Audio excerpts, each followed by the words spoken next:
Hey, hi, I'm Ronnie Simmons from the Redback Spiders, Rose Tattoo, and Richie Ramone. And I just recently released our debut single, Alone with You. We performed on Sydney Harbour where we shot the music video. And I'm here to talk to you in Heavy Magazine. How's it going? Awesome, good. Thank you so much for joining me. So how are you recovering from the weekend, first of all? Yeah, it was windy and cold. I've Yes. yeah, I'm deservedly tired, but I'm Yes, good. that's Yeah. fair enough. I Yeah. just want to say too, I was there and it was truly amazing, like the skill you guys had to play despite the wind and the cold and everything. It still sounded really clear and you guys were so together. It was awesome. Yeah, thanks. It was like one of those things when we were backstage and you could feel the boat rocking. We all looked at each other like, "All right, this is going to be interesting." But Yeah, we went through that when we shot the video there too. Like the fact one of those amps didn't tip over and an amp didn't fly into the water when we were filming is, we amazing. Yeah, yeah. no, it was so awesome. You guys killed it. Uh, Um, all right, so we've just got a few questions. So, how did Ronnie Simmons and the Redback Spiders come together as a band?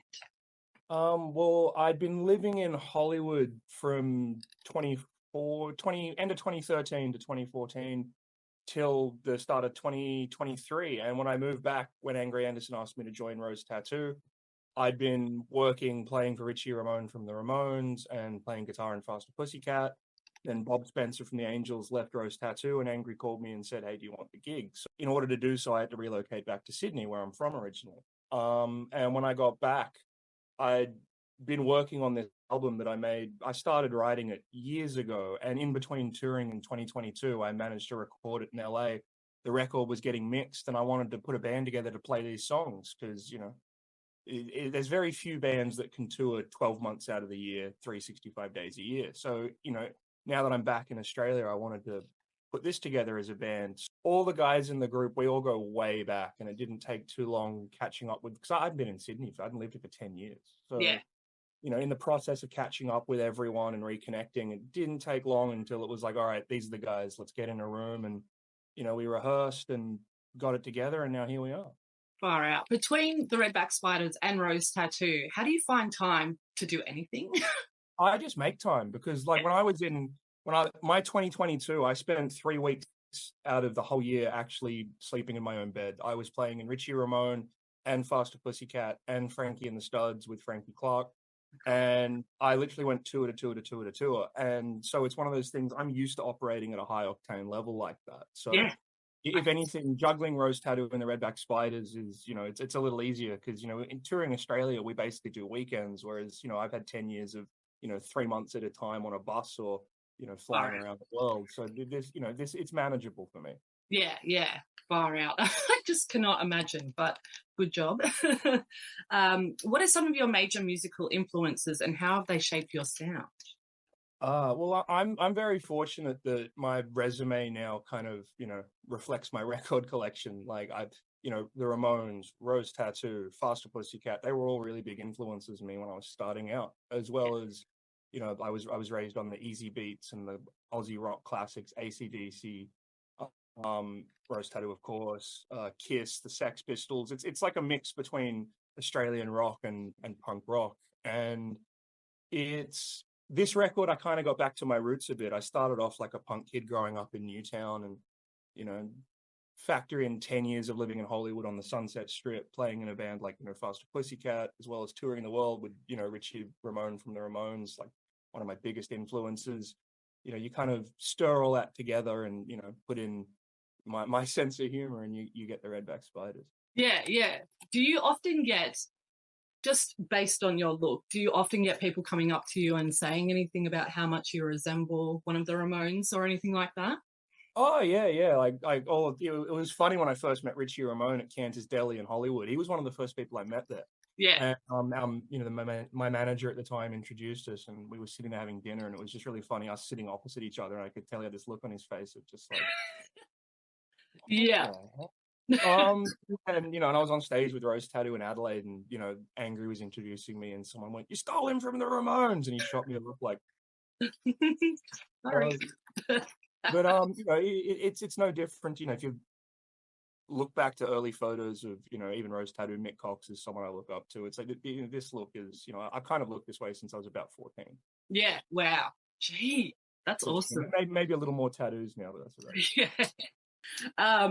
And what are the differences between Ronnie Simmons and the Redback Spiders and Rose Tattoo for you, music, like sound-wise, I guess? Sonically, the guitars are definitely influenced by that Australian Albert's Records pub rock sound, like, Mick Cox, Pete Wells, Malcolm Young, Angus Young, like that real dry, punchy Australian guitar sound. But the songwriting side, I'd say there's a lot more of a punk and ska influence in that. Yeah. Yeah, awesome. And what inspired the name for Ronnie Simmons and the Redback Spiders? That's a good question. Well, at first it was like the record that I recorded just started. It was me. I produced it myself. Clay Davies engineered it, who's in Bullets and Octane. My buddy Johnny Martin, who's in LA Guns, played bass, and the drums were done by Richie Ramone and Richie's drummer Chris, may he rest in peace. And it was like, okay, I have this record. Then I got the band together and was like, it's like a Joan Jett and the Blackhearts kind of thing. I was like, we are a band. We should show that it's a band. And I was like, I want something that sounds Australian, that shows I'm Australian, because I got that in LA. Like the amount of times people would think I was from Hollywood. The guitarist from Los Angeles, long black hair, tattoos, rides a motorcycle, plays in a rock band. That's most of Los Angeles. From LA. That's it. Yeah. And then I'd open my mouth and they'd hear an Australian accent. And they'd be like, well, you ain't from around here. I was sitting around with Hayden and I was like, it'd be great if we could have something that sounds iconic, sounds tough, and something that says we're not here to fuck spiders, like the classic saying. I say that a lot, and it was one of those things. I paused and I went, Redback Spiders. That hadn't been done, which we couldn't believe. And then when we realized it was the same initials as Ronnie Simmons, so I can use the logo, and it, even better. I was like, well, it was just like it was like the light bulb went off, and it was like, all right, that's it. Yeah, no, that's sick. That's awesome. And can you walk us through the process of songwriting for you? How do you collaborate on new material? Usually it starts with a lyric. Yeah. Like, a lot of these songs are written in transit, either, sitting on the tour bus, lying in the bunk on my tour bus, or sitting in a plane seat, or just staring out the window watching the road fly by. And, I just kind of make my thoughts rhyme. And then after that, I get a guitar in my hand and figure out a melody that matches the lyric, and then I'll put the chords under it. And, I always try and start with a chorus, because then you can kind of know what your verses are going to be about. But it doesn't always go that way. Some of these songs, it's like you have pages of verse lyrics and you're sitting there going, how do I sum this up in a way that has a hook and is catchy? Yeah. But, then I'll go to my computer and I'll lay down a rough guitar part.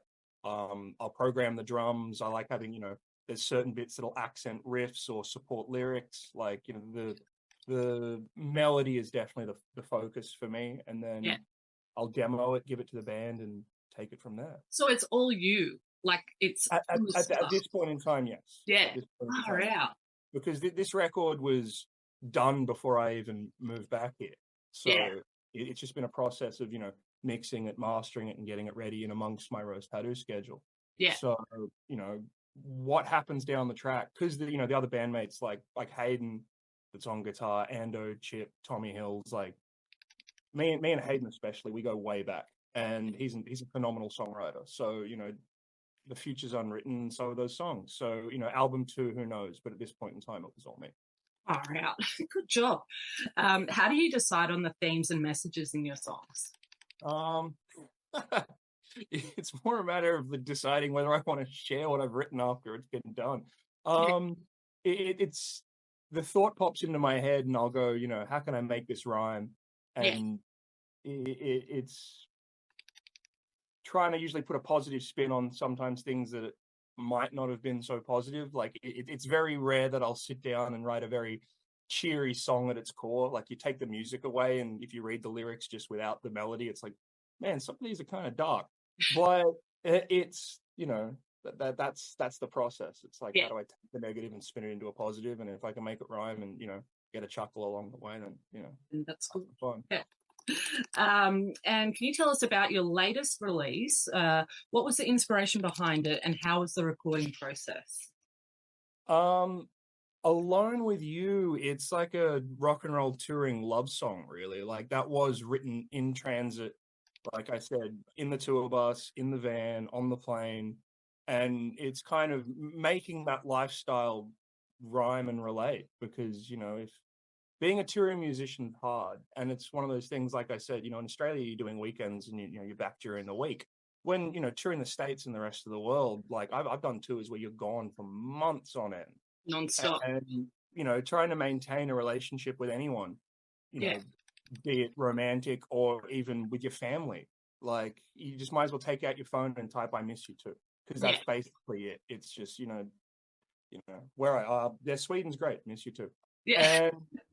And it's, it's not so much complaining, it's more just giving a perspective on that lifestyle that I've living for quite a while now. And I wanted to, sum that up in a way that was somewhat poetic but honest and raw. And the recording process, like I said, I was on the road for 49 weeks out of 2022. So it was like I had all the songs demoed on my laptop. Like I produced the record was basically produced before we went into the studio. Like I'd extensively figured everything out myself. Gee. A few things that happened in the moment and changed as we went, but it was very much like, this is what I want it to be like. I was, in a bar with Richie Ramone one night. We went to a gig and I told him about it, and he's like, I'll play drums on your stuff, man. Hell yeah. He's like, how many songs you got? I'm like, 15. He went, far out, man. So, we agreed that he'd do some of them and Chris, his drummer, would do the rest. Because Richie splits his time between playing the drums and then fronting the band out the front. Yeah. So he can go to the audience. So when he goes to the front, Chris Moy would step in on the kit. And so, we went in, laid down the drums. The demos I had, we used as guides, and then did all the guitars. And then I had to jump on a plane and basically fly back here. And then, Johnny Martin put down the bass, and it's just been coming together since. So it happened very, very quickly. Whose idea was it to debut it on a boat in Sydney Harbour? Yours, I'm guessing. Yeah. I was saying that on the night. Like, people are like, "How do you like?" I get a real kick out of doing things that make people go, "Why did you do this?" Yeah. Literally. Awesome. But, I didn't think I would ever see a band play on a boat in the middle of Sydney Harbour, and it was awesome. And the song as well, by the way, everyone should check out. It's really catchy and it's just amazing. My friend April and I, we play it on repeat, Alone with You. It's really great. It's awesome. Awesome, thank you. Yeah, because it was I met the owner of the ship. I did a gig start of the year.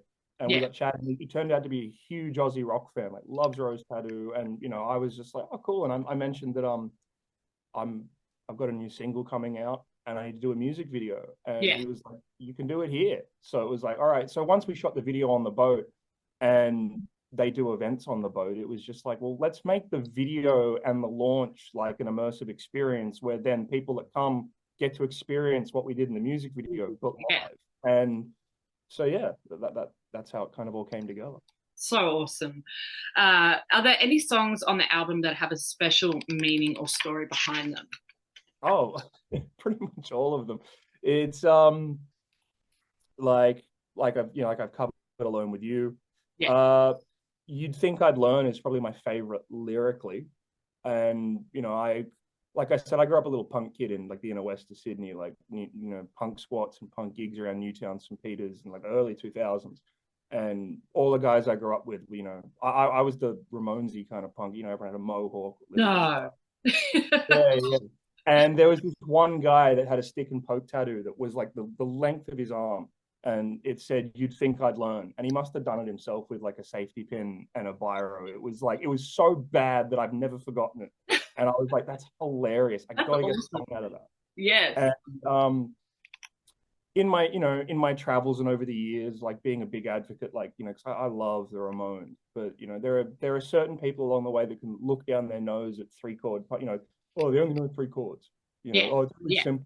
And someone that's done it, and me and Richie have discussed this a lot, the drumming style and the guitar style, it's like, a lot of musicians can do it for 3 minutes, but you can't do it for an hour and 20 minutes every single night. It requires a lot of focus, stamina, and energy.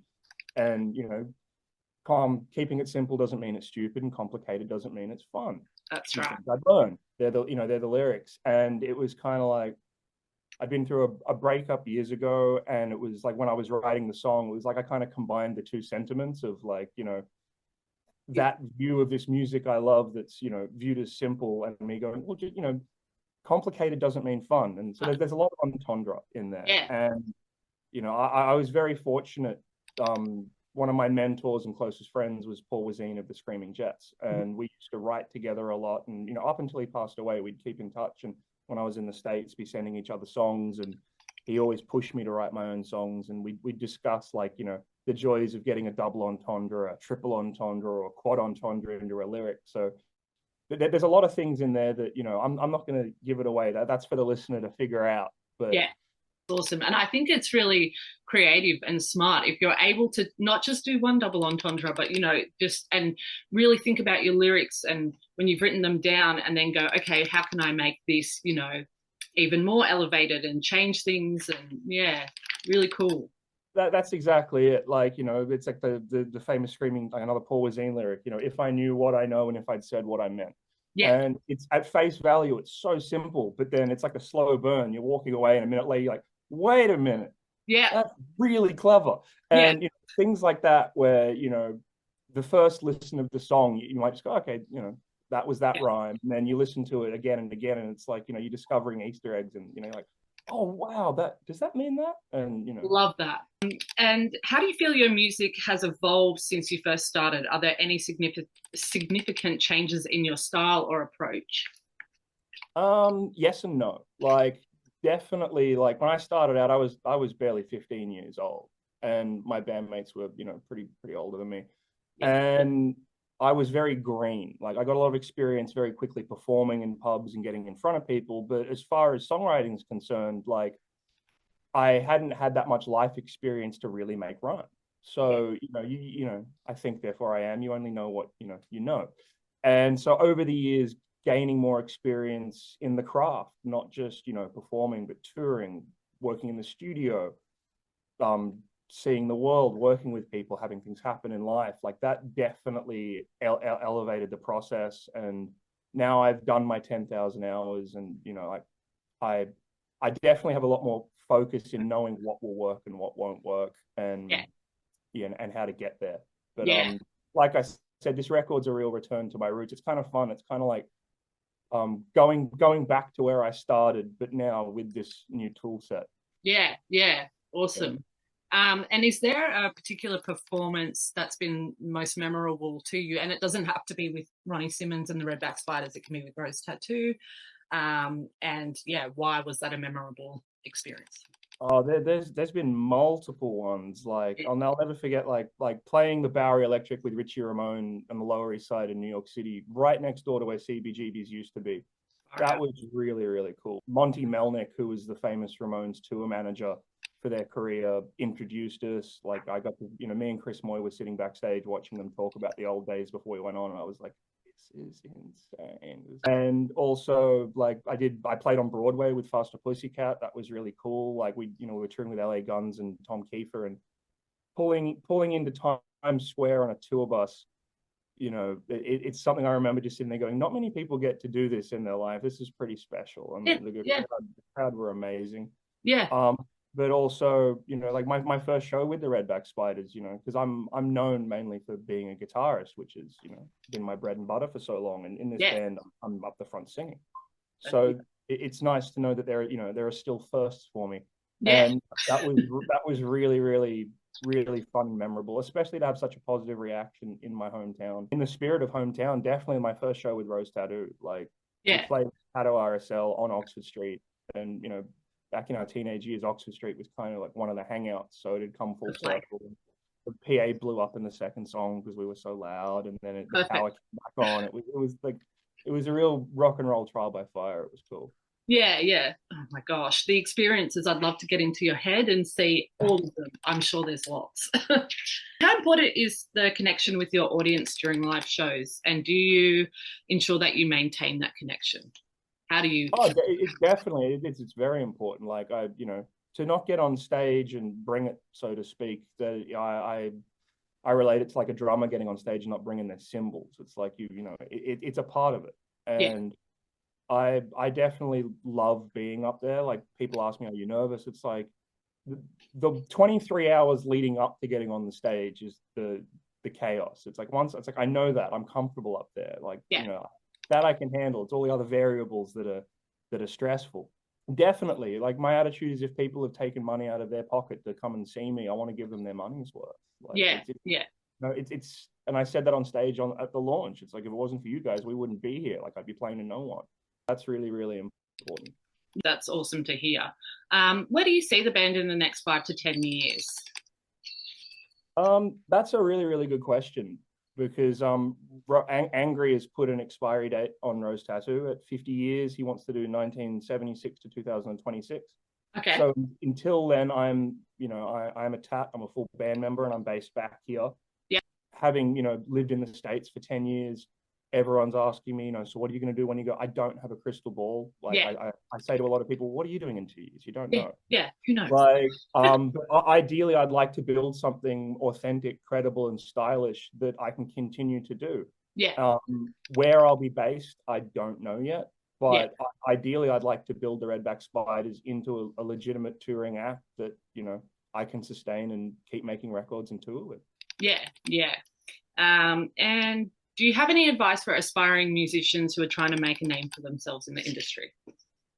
Definitely. Love what you do. First and foremost, love what you do and define what's success to you. Like when you're starting out, it can almost be very daunting on, what direction to go in, what steps to take.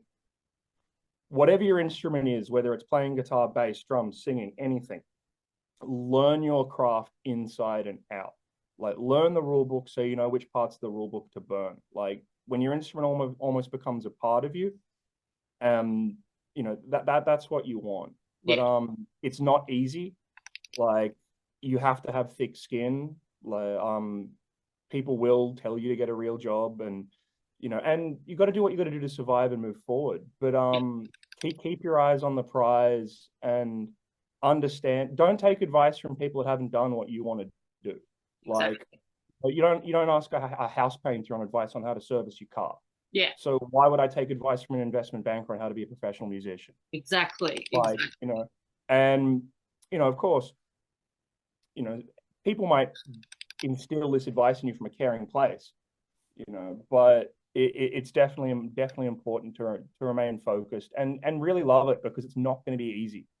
Like it's high highs and low lows, like I mentioned in the song. And if you really, really love it and you want to be in it for the long haul, especially if you want to be a rock musician, the keywords are authenticity and legacy. Like if you want to be a singer in like one of the Voice or like one of those pop shows, that's a different kettle of fish. Like and I can't comment on that. That's not my field of expertise. But as far as being a credible rock or a punk musician, be yourself as well. Because if you're going to put on a facade and try and be someone else and it takes off, you're going to have to be that person every day. That's it. So if it's not real, the biggest mistake a lot of people make is thinking the general public is stupid. And I'm sure everyone's heard a musician, most people. Well, okay, well, who's smarter than who? Like you've launched your single expecting it to be huge, and when that doesn't happen, it's one of those things. And I think a lot of that comes down to people can tell whether it's a conscious like this is inauthentic or this isn't real. Something just doesn't sit right. They can pick up on that. So 100%. It sounds corny, but be yourself. Yeah, no, for sure. Okay, last 2 questions. I'll go through these quickly. Dream collaboration with any artist dead or alive? Angry Anderson and Rose Tattoo, 100%. I couldn't be more proud to be a member of the Tats. We've got some really cool stuff that's been going on behind the curtain that I can't talk about yet, but it's very, very cool. And I've known Angry since basically I first started out, and he's always been very paternal to me and very encouraging. And he said, what do you want to do? And I went, I want to be the guitarist in your band. And behold, now I am. But that's definitely a dream come true. Last question: what changes would you like to see in the Australian live music landscape, if any? And you've played around the world. Anything we could adopt here? global. Like, you know, we're in a recession. Yeah. Inflation's through the roof. Life costs more. So the first thing to go is luxury things like entertainment and going out. Like, but having said that, I'd love to see more of a throwback to when I hear the guys tell stories about Rose Tattoo and AC/DC and the Angels and all of the golden days of Australian pub rock. I go like, far out, I wish I could have been there. But a lot of that had to do with, you know, and I got the tail end of, you know, pre-social media when I started out in bands, where if you wanted to meet up with people, you went to a gig. Yeah. Like, you know, it was like that was the melting pot. Yeah. Now with, you know, you can order a pizza off Uber Eats, you can order a person off Tinder, and then you don't have to go out and meet anyone. And I definitely think that has influenced the climate, that, you know, that freedom of choice. So it's one of those things that I'd love to see a resurgence in nightlife, and especially so rock can become a really healthy scene again. I agree. As far as Australia is concerned, like tall poppy syndrome is a thing. And it was funny when I first moved to the States and I explained it to one of my friends there, and his attitude was, that's the dumbest thing I've ever heard, and walked away. And I was like, it's actually a thing. I think Australia could do with less of the, you know, so who do you think you are? Like, what are you really going to do, mate? And more the, man, I hope you go all the way and kick ass, man. Exactly. You miss 100% of the shots you don't take. And if you succeed, then I can say you're my friend. Rock on, dude. Yeah. And that comes from a genuine, you know, really genuine place. And I experienced that in the American dream out there. And I think that's a really positive thing that we could do with more of here. But I'm hoping my influence on the scene, now that I'm back and, you know, I've got this vessel now, I'm hoping I can bring some of that to the table. Hell yeah. What you said is true. I really would love to see more support for live music artists, and especially the punk rock sort of artists as well. I just feel like there's a lack of encouragement at the moment, but hopefully that can change. So yeah, and that's it. And the reality with the industry is, it's like this: where there's smoke, there's fire. Like, if something takes off and people get into it, everyone, you know, then you get the people, oh, I love this. It's like, yeah, I played this to you before and you never cared about it. But the reality is, we want, you know, you want people to listen to you. You want people to check you out. And hopefully there will be a tipping point where, you know, people realize that being sung to by a robot and AI generated songs isn't real. It's a pendulum swing, you know, like, you know, I think we're going to see that with social media as well. There will be a snapback with a culture that goes, you know what, this isn't for me. I want to go out and I want to experience things in real life. Yeah. You know, and I've experienced that touring, especially with Richie Ramone. Like, you're playing shows in South America, there's kids that are, you know, climbing over security guards to get on stage and do backflips into the crowd. And, you know, as opposed to, you know, you go to some venues here and you got a lot of people just with their arms folded staring at you. And or a phone. Yeah, exactly. And, you know, I'm not telling you people how to enjoy their night or how to enjoy the performance, but it's one of those things that to witness that and then come back and witness that. It's like, hopefully, I think, you know, people just get into it more. And I totally agree. When's the next time we can catch the Redback Spiders live?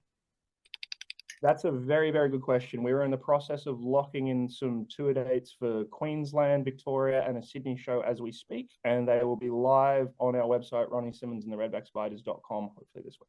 Brilliant. Okay, well, thank you so much for hanging out with us. It's been amazing to hear about everything Ronnie Simmons, Redback Spiders. Thank you so much, Ronnie. Thank you very much. All right.